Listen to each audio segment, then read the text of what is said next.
Here I wish to share with you a very interesting case quoted in the book called The Dialogues on the Miracles of Italian Fathers by Saint Gregory the Pope. It's about the soul who died and traveled to hell through Sicily. And sometimes it happens that the soul, before it departs, knows them with whom, by reason of equality of sins or rewards, it shall in the next world remain in one place. Here also will I tell you what I heard from the mouths of my neighbors, at such time as I was yet a layman, and dwelt in my father's house, which descended to me by inheritance. A certain widow there was not far from me, called Galla, which had a young man to her son, whose name was Eumorpheus, not far from whom dwelt one Stephen, called also Aptio. This Eumorpheus, lying sick at the point of death, called for his man, commanding him in all haste to go unto Stephen Aptio, and to desire him without all delay to come unto him, because there was a ship ready to carry them both into Sicily. But because his man refused to go, supposing that through extremity of his sickness he knew not what he spake, his master very earnestly urged him forward, saying, Go thy way, and tell him what I say, for I am not mad, as thou thinkst.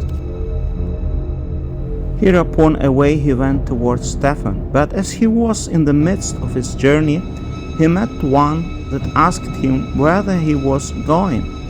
And when he told that he was by his master sent to Stephen Aptio, You lose your labor, quotes the other, for I come now from thence.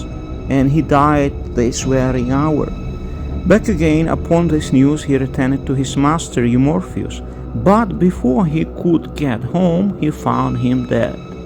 And so, by conferring their meeting together and the length of the way, apparent it was that both of them at one and the self same instant departed this mortal life. Upon hearing the story, Peter asked St. Gregory, Very terrible it is that you say, but what, I pray you, is the reason that he saw a ship at his departure, or why did he say that he was to go into Sicily? To what St. Gregory answers, The soul needs not anything to carry it, yet no wonder it is if that appeared to the soul being yet in the body, which by means of the body it had oftentimes before seen, to the end that we should thereby understand whither his soul might spiritually be carried. And in that he said he was going into Sicily, what else can be meant thereby, but that there be in the islands of that country more than in any place else certain gaping gulfs of torments, casting out fire continually. This overlapping relation between material and spiritual realities, specifically in relation to hell, is well explained in a book called The Soul After Death by Seraphim Rose. I quote, There are indications, or at least hints, of this other kind of reality even in everyday this worldly experience. For example, the existence of volcanoes of a great heat in the center of the earth is taken by many saints and fathers as a direct indication of the existence of hell in the bowels of the earth. Of course, hell is not material in the sense that the lava that flows up from under the crust of the earth is material, but there does seem to be a kind of overlapping of the two kinds of reality, an overlapping that can be seen first of all in the nature of man himself, who is capable under certain circumstances or by God's will of perceiving both kinds of reality even in this life. Modern scientists themselves have come to admit that they are no longer sure of the ultimate nature and boundaries of the matter, nor where it leaves off and psychic reality begins. Numerous incidents in the lives of saints show how this other kind of space breaks into the normal space of this world. Often, for example, the soul of a newly deceased man is seen rising to heaven, as when Saint Benedict saw the soul of Saint Germanus of Capua carried to heaven by angels in a ball of fire. St. Gregory Dialogues, Book 235.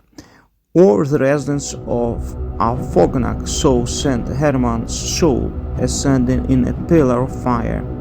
Or the Elder Philaret of Golinsk saw the soul of St. Seraphim of Sorrow ascending. The prophet Elisha beheld the prophet Elijah taken up in a fiery chariot into heaven. Said Book of Kings 2:11. Often also souls are beheld going through the toll houses. Such cases are especially numerous in the life of Saint Niphon of Constantia and Saint Columba of Iona.